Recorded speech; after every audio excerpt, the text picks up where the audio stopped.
Ada lebih dari 3 kali ledakan dahsyat terjadi di posisi angkatan bersenjata Ukraina baru-baru ini. Terbukti dalam sebuah rekaman yang ramai beredar di media sosial Telegram pada Jumat 11 Oktober 2024. Dalam rekaman tersebut, memperlihatkan detik-detik posisi Ukraina porak-poranda saat setelah mendapat serangan bom jelajah dari kubu Rusia. Kumpulan asap tebal membumbung tinggi di desa Kucherovka, wilayah Sumy, tepatnya di benteng pertahanan Ukraina yang ditargetkan militer Rusia.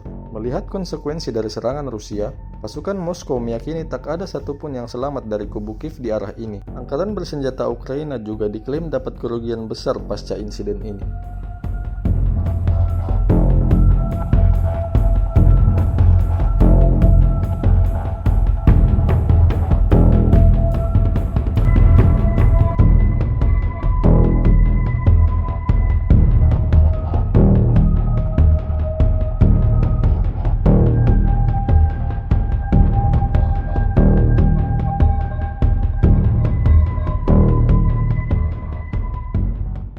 Download Tribun X sekarang, menghadirkan lokal menjadi Indonesia.